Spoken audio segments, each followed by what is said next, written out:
Yes, you know. And you know, person like us, you know, we understand the politics. We understand the politics. We sleep with the politics. And also, we need a working national chairman. National chairman now. And yes, be over to party office.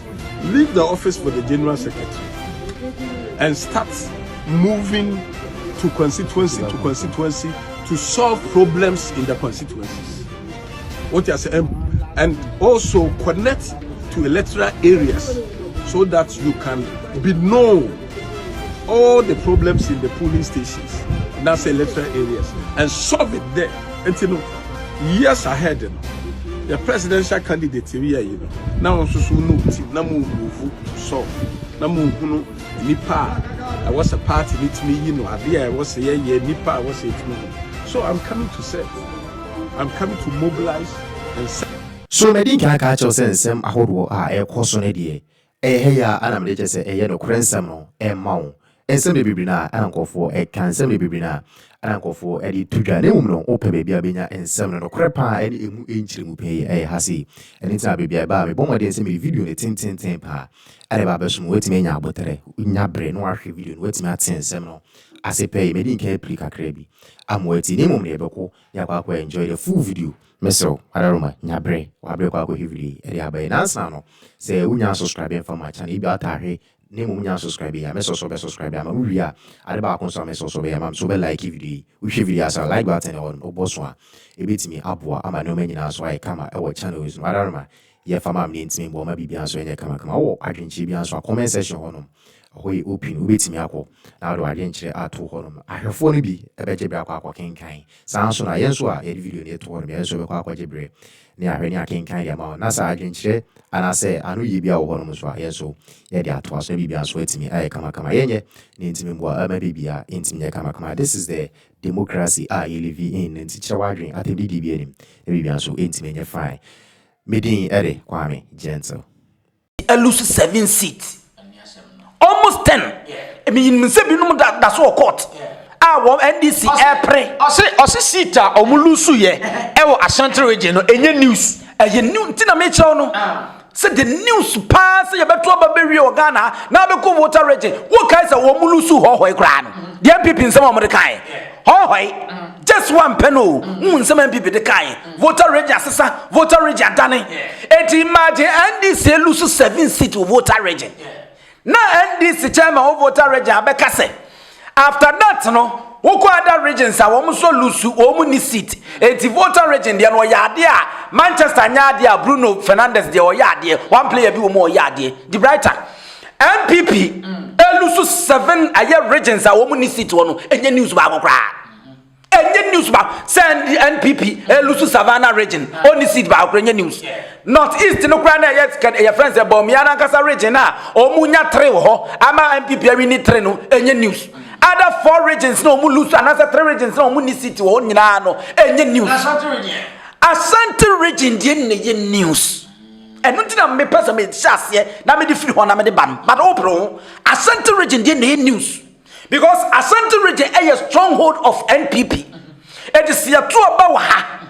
Minim sanka de seat anka obviously. Yenim sano de NDC na ekura mu ano aswase eno de okato ani na atekura na because of Mubarak Muntakenti no wombenya de aka nyina ye sita utu mutanya ye dia MPP betimi ko mo yiro mo betimi ade but enne no NDC yetimi atra ama omo original 3 seats ne kra da na ekura wo mo no wo mutinya konya 4 de aka ho empo 3 wo mo se enchinwase wo ho a wo mo kokoto akopede aka ho. And as a chairman went me and Yanu, Yatua Bow the first time. Our Ghana, and this yet me and Yamo stronghold no 33%. A bin said that not even flight General John Rollins, not even Professor Ivan Satames, no John Draman Mama first term, the second term. And Chairman Obiano yes, Lusuno. I made this yet me and 33%. Which mean you could now say. Ya bobo team na nya de ye de ya one player ya de ti one player no be na dentwibo siako enu nti wo mo nto aba mfama na be dwom tani enti na say na MPP pe and such people ne womo pe womo eti Bernard Chibosi akọ campaign na wa sha se ne se wore womo no mto ozo me no mo gen na obi abodin Bruno enyem nwanwa ɔse sɛ Manchester United ɛkɔbɔ ball na ɔmu lusu kura na yɛwɔ one player bi a ɔno deɛ ɔyɛ standout enti ɔno Chama Wontumi MPP lusu deɛ but na dwuma ɔyɛ ma MPP no obia ni hɔ ɛno no na nya MPP na dem ne wo ka yie no ene me ko yie wa ban ne mu bia no ya Dr. Alhaji Mahmoud Bawumia ideas de enko yie bia no nya na ideas even woni na nadan kwakufu ado amamu mpo no de ko yie bia no aye oye Bawumia na de baaye de enko yie bia no go and check Bawumia na himself before say wo mo primaries no na wa pachewo say osre ga MPP fo omo mfanche ne Ghana fo esan say ono as vice president ministers here DCs here and other appointees no wo mu nyina ka ho no mo di disappoint Ghana enime bi wo no ma o manye ni yie a wo se na nko wo mo yo ene wo mu bu wo mo ni go so ti Ghana fo mfanche no enei wo mo to aba no wie ya wo nyae no sa ko na go video fofora wo sa ka na asem fofora waka wo se enye chawpa wo ma anya boni bia na emom no NDC vote na appreciate na emom MPP mom na ankwa ankoto abento mo nya boni bia go and listen to eti Bawumia why is second for nu na wadane dane so one ready ya sequence eti Bernard Chibosi akokoka no ho na as flag bearer na Ashanti region yo mo stronghold no wo ma say nya nipa ono akwa ejomtani a ebeboa wo mo pa because afei na jokes no ebe shase because Bawumia na miehun say eba ne comic dia oya ade papa ana Bernard Chibosi akonso so ya ade to om de kobo so 28 emfa ne sɛ Chama Wontumi abɛyɛ national chairman Bawumia as flag bearer NDC fo betima gina no the brighter the elfo kra no na even one region chairman kra no what Ashanti region o guest what nenga aya Ashanti region NDC chairman no what nenga what say wakasa interview kra den me ankasa for instance ma try the best ba ko pe eno kra won se dan kasa wonto ne se wo kasa wonto ne se wo ye kikikiki wonto ne se wo ye kukukuku but imagine the kind of work our ye 7 seat 33% Chema wo mo mabọ mo kasa ye gbegbegbe wa Ashanti region mo jam di ma NDC no obi no otimi tu na mount so Augustine eti ne say ensuo nwunu na efa na nya nsuo hye eti Bernard Chibosi ako ai elso nya chairman obeko fom chairman obekasa obi anim no fine obi anim wo ba Ashanti region wa na anim jana Bernard Chibosi ako but ko see say eti wonye threat to NDC. I'm telling you. I'm sure say Bernard Chibosi akonya threat to NDC. Obey threat to NDC and NDC for na person ye threat. Me fear ba ko nso so ne sɛ ezi Chama Wontumi edi court akone aba. Enti MPP for eco elect no as national chairman. Na 2028 niru na Chama Wontumi still no gusu edi court akone aba. O se eno so be ko se pa ma MPP so odi akone aba na odamu a. Na odamu a. O party chairman de fiase. Enti ana no onya abotre. Onya abotre.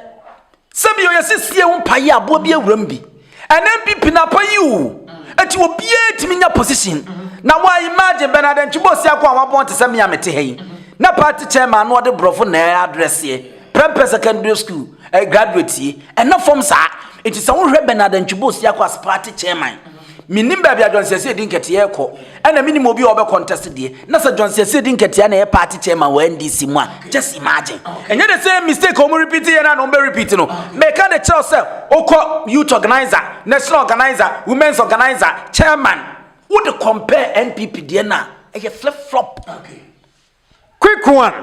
Kotoka International Airport eze yasi eba be change no ai Accra International Airport na ense no be to dwa no Ghana for di hun komba quick one yenko 30 seconds pe yenko tie samua mahama yarega edi tu dwa koba e be di nkomo. We are changing the name of our airport from Kotoka International Airport to Accra International Airport. So a bill will be brought by the Minister for Transport for the name of the airport to be changed from Kotoka International Airport to Accra International Airport. So the Accra International Airport bill will also come, and then they will ask us to approve some international bilateral. Kotoka International Airport to Accra International Airport. Unti uzu say me who say a good decision. I was yasanda dada. The better near na ya pan say. There are no opportunity nothing. Yes, one day which is what the boom. But there are no things I wouldn't say good one. One day I was so timid in Sabon Communina and if at no didi. A bin MPPA, no. Waba Flight Lieutenant John Rollins, at one Chadia Sika de channel. I could see UDS. Was a miss Sendino or no real what they are to UDS. Was a miss Sendino. None of the most annoying part. Was the Sendino once sending a Banco Mobias on one party ba dombo. And Kafoto Rollins in Impano, Tiasena was 1%. You don't mind be able to know. Kafato one fantono. Say the Cosie. I University of Kumasi. Yeah. Winneba. Amstead. Not yet the appear men can one. Why they didn't put real media. Meanwhile, you no see it. For now, one university by Ukraine won my MPP, I didn't say it, but I pursue what did Nejapadini not to one crofo. And Koye. So, World War II now. I shall see our Bobos Menedana Edikain. 1939, and a South World War Chassis out of it like German. Or attack the Polish. Nebutani answer after World War I. And Sasibia German for the echo did the Polish side. It's no person recapture and the Kofa Kone by. So after the World War II, no, and now a South Airport, na a Accra International Airport. It's na airport, na British no, one Royal Army no, a ho and a no mubesi. So after the World War II, no, and one hand be over. And almost at the Emma, the civilians, Ghana for the Maye. So World War II no end or August. And the Abraham Kwame Nkrumah by no 1956. Now no abeso muno. And when I just saw best pande sa airport no. Na atimi afenipa 5,000. And what this cashe mu and what yes edwuma no. Emma airport na ka crab no. Afedi be kama na etimi fenipa best 5,000. So recently 2016 na John Dramani mama so this cash be $270 something US. Emma oye terminal 3. No so etimi contain for now etimi contain nipa be say 5 million ever hono. And after that no sa yera Ignatius Kutu ayi aye kan kotoka yi onu no lead the coup Emma omo di overthrow Dr. Kwame Nkrumah efri akonya so. And after overthrowing the Kwame Nkrumah no sa airport no nanimu hono no e hono na Ignatius Kutu Agyapong anase kotoka yi wo mu kun no e de ne toye enu na ma wo mu se din no because Kwame Nkrumah ntiase wono so yo mo kuna wie ye tu na fira konya so e wo hono mo enu wo mu se din no enu wo mo de to Kutu kotoka eti edin kotoka no akura ni kwa se eda the gateway of Africa on minor baby e fani edi wura mu because e honey the gateway of Ghana the gateway of Africa and see the DB koto so a na de oboa ye ama ye tu abanya won no ye sa airport no o ma ye tu na ban gu ye onu mom di ne de koto so na Dr. Kwame Nkrumah na 1956 ye wo boa ye na wo boa ye no expanding no sisi adan wo no mo metimi fa nipa 5,000 no one day ni din here de to so na ye dey. And after the Kwame Nkrumah build this airport no e di o mo de to so ye Accra International Airport. Enti anenti na Moses de ko ye Kotoka International Airport. For now no a good decision. Say abane so was sano a eno nti ubetie no kodon pon Nkrumah no na wo support no. Just say obi te say sa tafo MP. One day one was na ninye ho. Ani ade but so almost say John Mahama buy no. As institutions no or change din no. O say almost universities a odo. What change din ni na. O mu change sense o mu nimsi. The better me ba now man me dia me dia to no me sesa ni din say wo na aye step father nti wo ba wo be sesa me bandin for what purpose? Does it make sense? Me ma to me pa anye me yire ma wo no ma wu mini ho wa bari be ma for step father wo ba ya wo say me bandin ni nya wo de eti wo to din na de ya kra ne say wo sa de din ne sa de ato ne papa so na ba hwe wo na ba hwe no obi asuma say hwe no enti sa edi kotoka no the government is so smart because the original name is Accra International Airport. And yes, so maintaining no because so ka so ko fa ni taki so ka so ko fa din fufuro bi God am go for ba na ya da ma fa ni pen free mu Gafo be ba da no man fa ni pamfili mu wan fo be ba no ankrafo se so me akoko be nsamiensa obi abeka se nipa ne deserve ya fo obi ya nipa din anye ya fa din bi amfiri ba bi anye ya de Accra na airport no da no a ene ye dey simple it I think say a step in the right direction aban no should continue edi bi MPP ba ye bi omo sesa ne bia no omo mfa nko ne old name ayenim no simple quick one afirima ken ene mahama yarga akrashe ewo parliament ene wachi no asemasi abusua yenya botrana yentie wo mo nsem ne mra. Mr. Speaker, we confronted the missing millions. The IMF published a report and flagged 240 million losses through the third quarter 2025 from Gold for Reserves program. These were not hypothetical risk. These were realized losses, lost to trading shortfalls and questionable fees. This sum is not an abstraction. It is classrooms never built, hospital equipment never procured, farm input never graded. It is the future of our nation sacrificed on the altar of opaque and reckless financial engineering. But this situation did not end with the missing money. It escalated to vanishing gold itself. Official Bank of Ghana data confirms a collapse to so severe that it defies belief. Our gold reserves, which stood at 37.1 tons in September 2025, plunged by nearly 50% to near 18.6 tons by December. In just 3 months, we witnessed the utter evaporation of prior gains, financial phantom event that has left our national balance sheet dangerously exposed. The connection between these two catastrophes is not incidental. It is a causal and it speaks to profound moral failure. On one hand, this government has proven utterly incompetent in combating the scourge of illegal mining.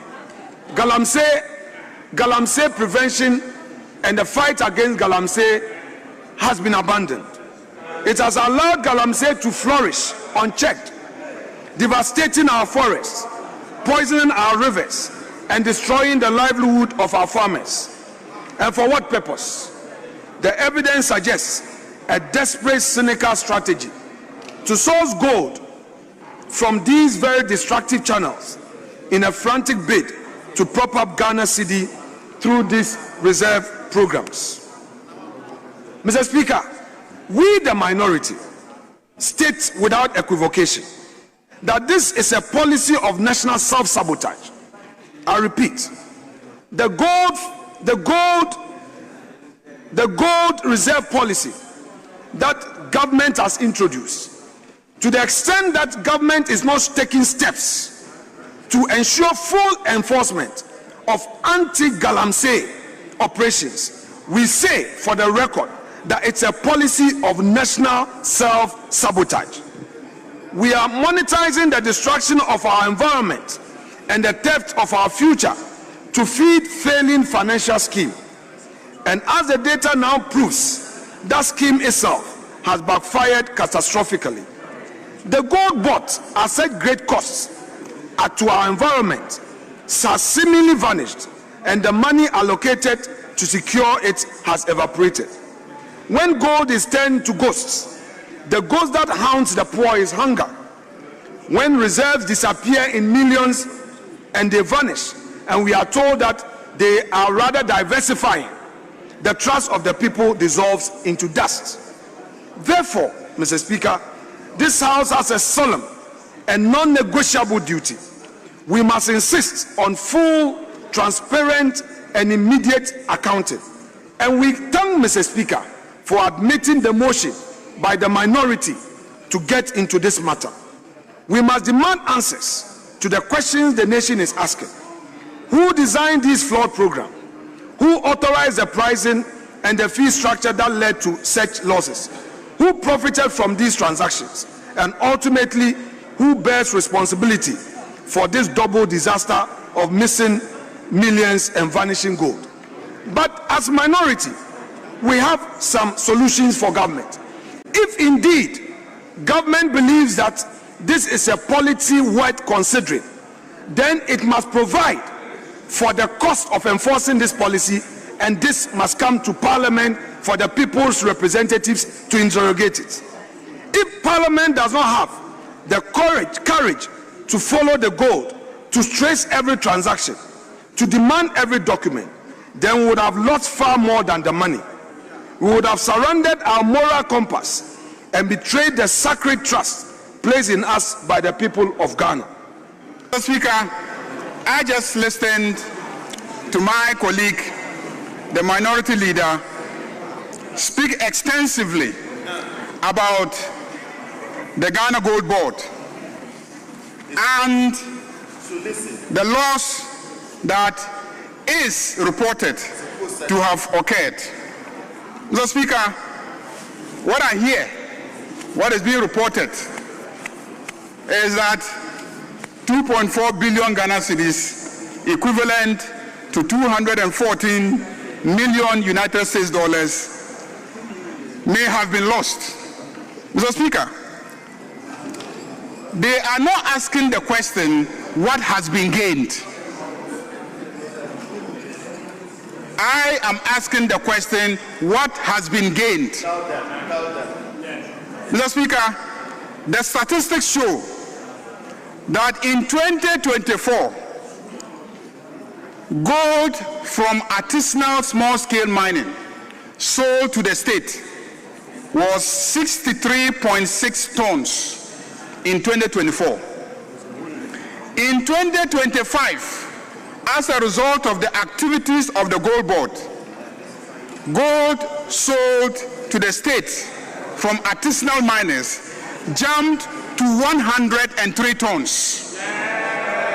From 63.6 tons to 103 tons.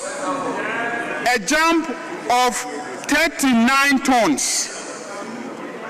Mr. Speaker, the value of 1 ton of gold is 96.5 million United States dollars. The value of 1 ton is 96.5 million United States dollars. So 39 tons added by Gold Board gives us 3.8 billion United States dollars. Mr. Speaker, so if we lost 214 million United States dollars and gained 3.8 billion United States dollars, please do the mathematics. Please do the mathematics. Why would this House waste its precious time interrogating and investigating such a gargantuan gain to the Republic of Ghana? Simple mathematics. This is not Fufusu primary school mathematics. Mr. Speaker, there's nothing to investigate. We should be commending the Ghana Gold Board policy for the enormous gain that this republic has made from the implementation of the policy. Okay, the brighter Mahama Yaraga say open 3.8 billion and answer open 240 million. The now pay. The brighter I did one more. I am now Tanasia, not what you know. I want to say. What's your sense on that? One minute who ye. As my mamma Yariga KD says, Sabia go to Wunsi class with Democrana. Make it sense. Young fans said $214 million in you lose one pack. Ayra, Gold Board ama here, and I say Bank of Ghana here, say John Doman Mama here. But the same business now, yeah, and Yakunya 3.something billion US dollars. And the question is, who be jai 3.something billion US dollars nechi? No, call it 214 million US dollars in Moana. I said, acquire a business. So we have business, and I'll be here, Ska. And TB, I'm in front of made it 240 million, and I acquire Juma, and I mean 3.8 billion. Obibeka sa I am better than the dear no back, Pecra, yes, to correct when you use some near. The better. Obey Jimmy for some workers best at 30. na cars 30 no baako atu na ayera na ohun ba bia wo na inse se obebo sa 29 na aka ne ho ban na so wudi mirika na akọ hwe baako no wo ye jimefo na amra na 39 no so ye din nyina kwa na aye ne business bia no aye moka. And I'm not saying say 240 million US dollars na no correct enye ka o yes enye lost cost na me chire mu no say menka say 214 million dollars no aban na boka a wo ma o man ho akire ye na empo say ye eka business bien one ma wo ya wo moka wom but the gain no is more important than the loss. It is already gain na ube chema de 1 billion bia to no kra be chembe se bia mensa ansa na de yesi ayera no yetimi anyemu baako. The brighter, why should we waste our time? Go back. Unim they are trying their best. Sen kom be pest scandal bi no mo dia sha ban ne kon because say de ye ka no very difficult. If my memory set me right, James Ababien 1 more waba 1 year no yenya scandal ewo mu say Kufuo say Rollins o say Mahama first term o say Kufuado the first term and second term na me hu bi da. But as it seems say John Drummond mama second term, you know. Indeed, the papa ne suya de ye pa. And you always say you see yan and to ye. Maybe near maybe a bubu born one more kind of no. This time why are ye pa? And I yet day and be before and tears ye. Sasani man intimacy. So they are trying as much as possible their best. Send a bay on betting ye bibi. Nobody has set a bine con. I'm not communicated because Dr. Mahmoud Bomi and the defendant no I day. So Okako defended Dr. Mahmoud Bomi because someone end this ni kokoshia and some end this ni kano. Ninja no crack into all fine Fakwa could defend no creno. Any gold body, Macatro. I'm a communicators not my day. Gold for oil, no but Chinese and neighbor reduce oil price. Ebe Messi did not stabilize in edge na Falcon, but they escalate and the near Majinsemu. Will be by ye afepe, what the gold board the aba. I must say na near Mexico. And you made no defended Dr. Elijah Mahmoud Bomia. I was a good body. The obit me and so be try so be creative. Oh, a bra baby, a manani kwasa eda. And no one more yeno. This already Alexander from your markings. Yes, I was a certain committee. And I was thinking, Sanka Alexander from your markings. Besides, should say, you're a certain committee. Now, recent here banning me for so over 3 billion. Within best 1 year. Na every abra bani be 263 tons so na emum na bani timi double no konya 103 tons so na ye entrance ne yenhwe ne ewu senti aye de gold for oil buy no ye ntimi anya mfaso bia ama no ye nseti sa committee no so ne yenhwem but one say no committee de wantimi anka because ehu nya e was ye steady na nke ehu kwan papa bani fa so wotumi again ni ye no say de be in the near future no any government bi obebe bia nso betimi ahwe no osua say ye sua ne anya ne de ne akọhwe de buy de a e was de ye no nso no ye city committee na ye rekwanya aban timi fa so samija mfitimi toto ye na ye atoto gold for oil no de enti no antimi anya successful na we mu de omo bae wo manya successful no committee ne ntrase wo maye hu nyansa ne adwene nimde a wo mo de shemu because now have previously in dia na me nimde ni nyansa no na esua enu nti na ankoyi but you see but en whitewashing. To be frank with you, say who defend the MPP no is cheaper than say who defend the who defend the MPP no is very difficult. Say who defend the Bonsam. What the Bonsam besi was saying. Now you can see defend the Bonsama. Met me aboa me defend the Bonsam because you and I were not there. The see what true num sana no krasanya no kra Bonsam na kwate apple no. Me no yenim. It met me defend am a Bonsam bet me nya baby agina. But defend the MPP me you can't. Unya baby abefa because you be bia na ne de we ne de abetwam ukosi dia no de we no de aba ukọ oyira no de we no de aba ukọ inflation no de we no de aba e fine na ukọ akofa eniema boa no de we no de abebom nti fine na ukọ akofa ba metimi defend Bonsam amanyankopon krato obobọ ni nsem say sha eti aduma no enafom for now no omayi Dr. Alhaji Mahmoud Bomia so they should do everything possible say ne be ombema ne ho aye akono de ama Ghana ebi na afenyo makense omo sha say o parliament na omo sha say omo ye but the brighter a very I say afajeto so who defend Bomia it is said the wo fra afajeto aden papa enu se wonni pupo na pampamu no wewu anasa wo teso anya asem keto quick one yenkone nkotie nkoma odike adi na odike die odi nkoma na asoma si akire ba quick one abusua after say MPP wo mo promise ni bawie no odike di nkoma bi quick one yenkomra kami we amu ye wo mo de branch champon and be breaky Kennedy front because after first one I can nya 30 something say 37 so whatever achemfo no hu say akwa no first one there be 38 to 37 almost say Agyapong is becoming powerful now can Japade book na there be after super delegate na one ba omi anko yes one say can be powerful and woman stop no a ebe ha wo mu and we dey branch ampo be wura mu every so ni boom sa o ma Kennedy nkodi 10 na Kennedy ni bibia mra na wiye and umu wiye no say Kennedy said the council kan no they pa they want to me bibi mu MPP minim say fast forward umu the Brian any ba umi abepe na umu akode general election oh sambom o de nyabotre